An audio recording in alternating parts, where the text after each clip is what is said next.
Hey everybody, have a good day. Be with you. I am Ajay.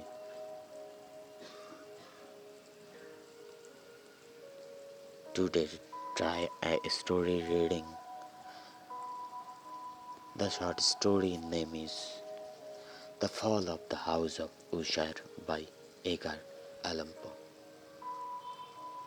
He was the author 1809 to 49 and this short story first published in 1839. How to be listen, please like, share and not forget to subscribe and not forget to you check your channel have it or not personalizing. So starting the fall of house of Usher. During the whole of a dull, dark and soundless day in the autumn of the year, when the clouds hung oppressively low in the heavens, I had been passing along on horseback through a singularly dreary tract of country,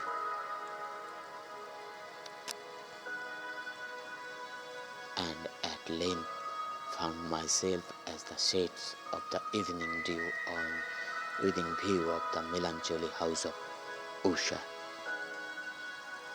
I know not how it was, but with the first glimpse of the building, a sense of insufferable gloom prevailed my spirit. I say insufferable, for the feeling was unrivalled by any of that half plausible, because poetic sentiment with which the mind usually receives even the sternest natural image of the desolate or terrible. I looked upon the scenes before me, upon the mere house, and the simple landscape features of the domain, upon the black walls, upon the vacant eyes like windows, upon a few rank shades, and upon a few white trunks of decayed trees, with an utter depression of soul which I can compare to no earthly sensations more properly than to the after dream of the reveler upon opium. The bitter lapse into everyday life, the hideous dropping off the veil. There was an iciness, a sinking, a sickening of the heart, and unredeemed dreariness of thought, which no goading of the imaginations could torture into aught of the sublime. What was it? I paused to think. What was it that so unraveled me in the contemplations of the house of Usha?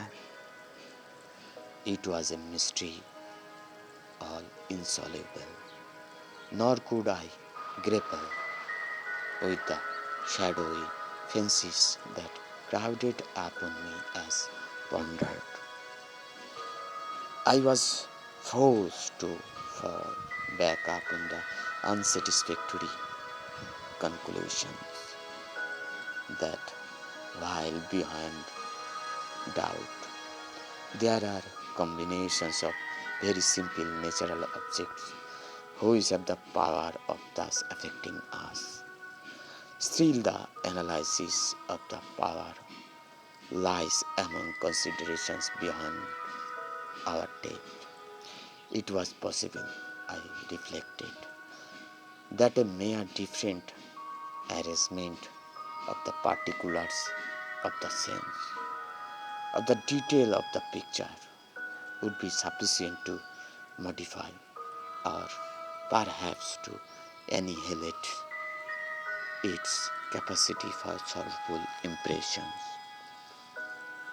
And acting upon the idea, I reined my horse to the precipitous brink of a black and lurid tan that lay in unruffled luster by the dwelling, and gazed down, but with a shudder even more thrilling than before, upon the remodeled and inverted images of the grey seas, and the ghastly tree streams, and the vacant and the ice-like windows. Nevertheless, in the mansion of gloom, I now proposed to myself a sojourn of some weeks.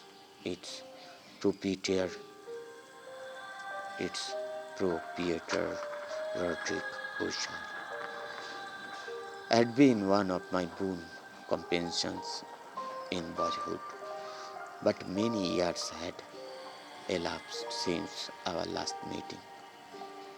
A letter, however, had lately reached me in distant part of the country. A letter from him whose in it widely importunate nature had admitted of no other than a personal reply. The full stop gave evidence of nervous agiations. The writer spoke of acute bodily illness, of a mental disorders which oppressed him, and of an earnest desire to see me.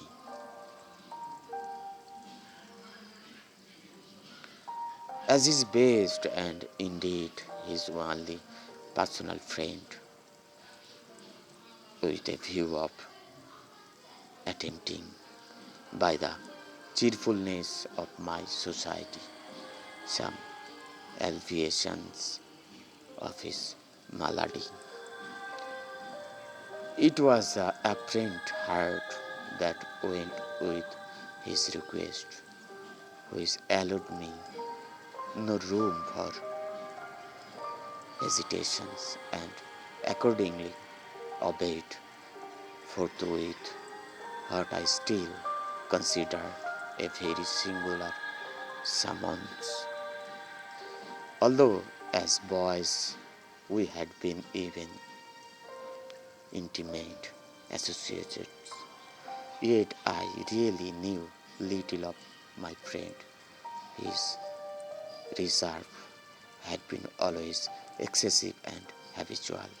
I was aware, however, that his very ancient family had been noted time out of mind for a particular sensibility of temperament, displaying itself through long ages in many works of exalted art, and manifested of late in repeated deeds of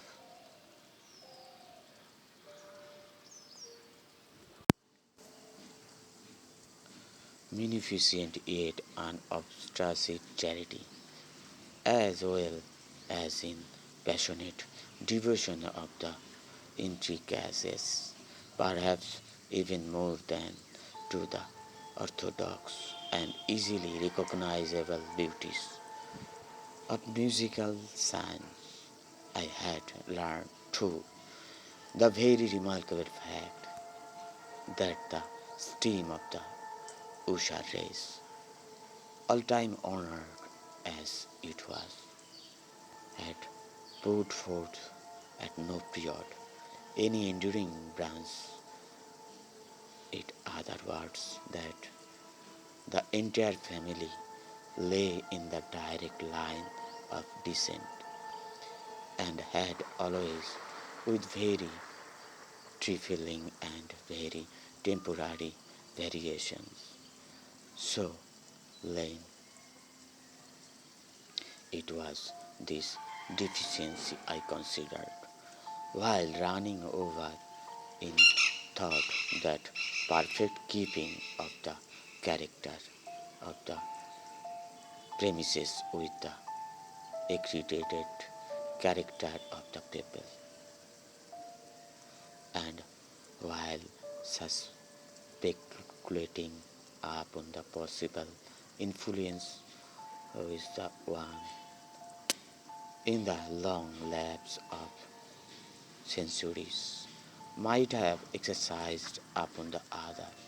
It was this deficiency, perhaps of collateral issues, and the consequent and deviating transmissions from the shire to the son of the patrimony with the name which had at length so identified the two as to march the original title of the state in the quaint and equivocal appellations of the house of Usha, an appellation which seemed to include in the minds of peasantry who used it both the family and the family mentions. I have said that sole effect of my somewhat childish experiment, that of looking down within the train, had been to deepen the first singular impressions. There can be no doubt that the consciousness of the rapid increase of my superstitions, for why should I not to term it, served mainly to accelerate the increase itself, such I have long known is the paradoxical law of the sentiments, having terror as a basis, it and it might have been for the reason only that when I again uplifted my eyes to the house itself, from its image the pool, there grew my mind a strange fancy, a fancy so ridiculous indeed that I but mentions it to show the vivid force of the sensations which oppressed me. I had so worked upon my imaginations as really to believe that about the whole mansions and domain there hung an atmosphere particular to themselves and their immediate vicinity, an atmosphere which had no affinity with the air of heaven, but which had reeked up from the decayed trees and the grey wall and the silent train, a pestilent and mystic vapor, dull, sluggish, fainty, discernible, and learned hued, shaking off from my spirit what must have been a dream. I scanned more narrowly the real aspect of the building. Its principal feature seemed to the that of an as we know it must change. Its principal feature seemed to be that of an excessive antiquity. The discolorations of age had been great. Minute fungi overspread the whole, exterior, hanging in a fine tangled webwork from the apex. Yet all this was apart from any extraordinary dispeditions.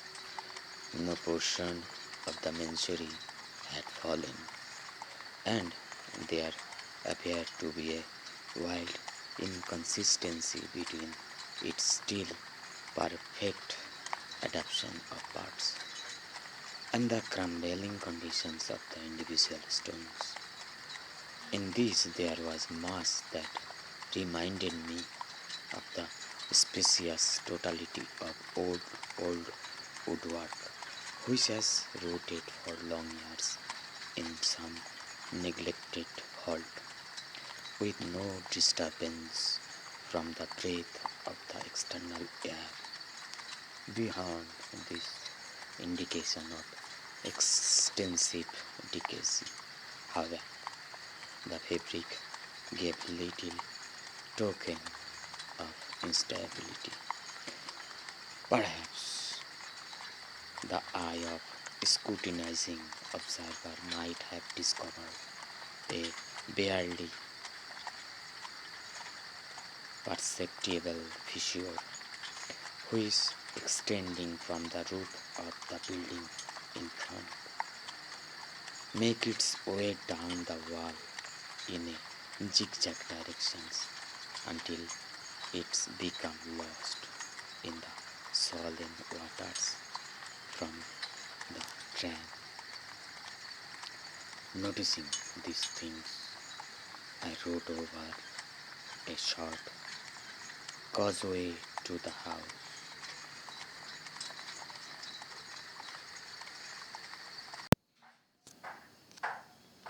A servant in waiting took my horse, and I entered the Gothic archway of the hall. A valet of step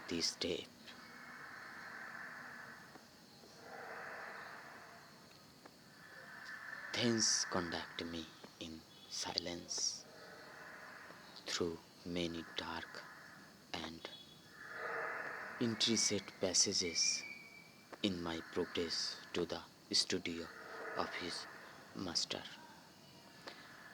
Much that I encountered on the way contributed.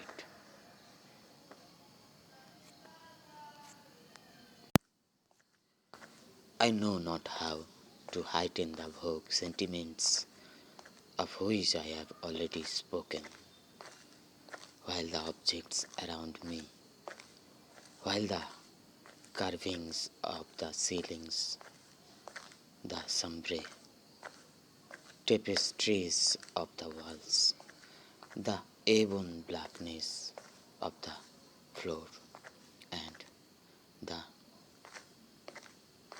phantasmagoric armorial trophies which rattled as I strode, were but matters to which, or to such as which, I had been accustomed from my infancy. While I hesitated not to acknowledge how familiar was all this, I still wondered to find how unfamiliar were that fancies which ordinary images were stirring up.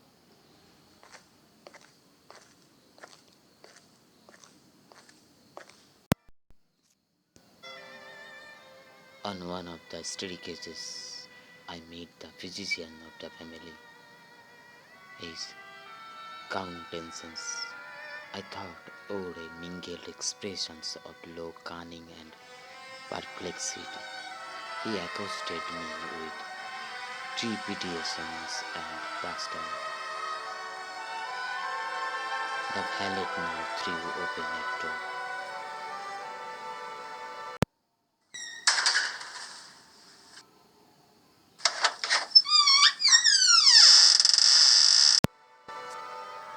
and ushered me into the presence of his master.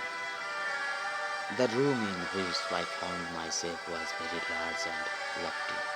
The windows were long, narrow, and pointed, and at so vast a distance from the black, oaken floor as to be altogether inaccessible from within.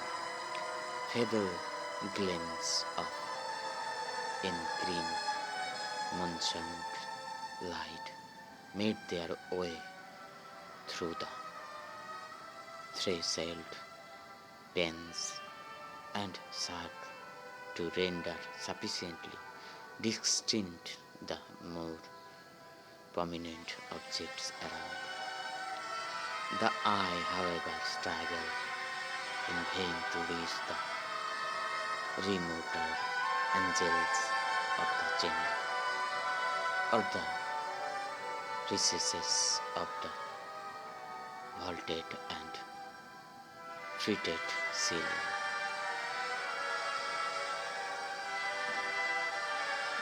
Dark draperies hung up on the walls. The general furniture was profuse, comfortless, antique, and tattered. Many books and musical instruments lay scattered about, but failed to give any vitality to the sense. I felt that I breathed an atmosphere of sorrow, an air of stern, deep, and irredeemable gloom hung over and prevailed all.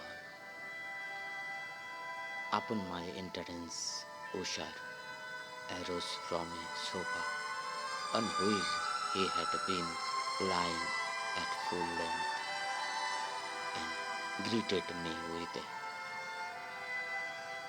vivacious warmth which had much in it. I at first thought of an overdone cordiality, of the constrained effort of the man of the world. A glance, however, at his countenance convinced me of his perfect sincerity. We sat down, and for some moments, while he spoke not, I gazed upon him with a feeling half of pity, half of awe. Surely man had never before so terribly altered in so brief a period as had Roderick Usher. It was with difficulty that I could bring myself to admit the identity of the one being before me with the compan- companion of my early boyhood. Yet the character of his face had been at all times remarkable.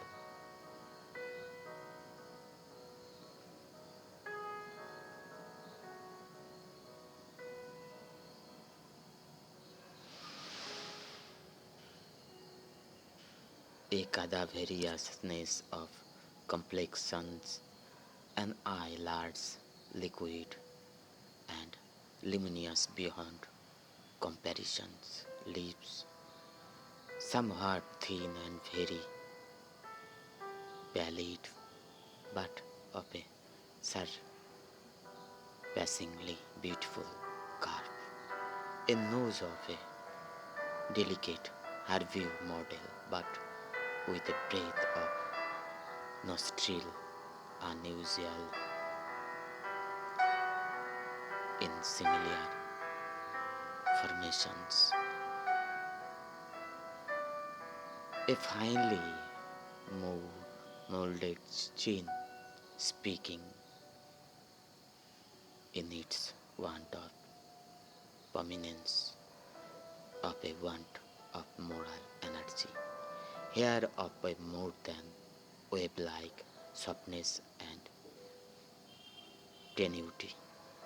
This features with an inordinate expansions above the regions of the temple, made up altogether a countenance not easily to be forgotten. Thanks listening. You were the Fall of House of Usher by Edgar Allan Poe. Good night. To be continued. YouTube. To get notification, please check your notification bell icon. Have it or not personalizing.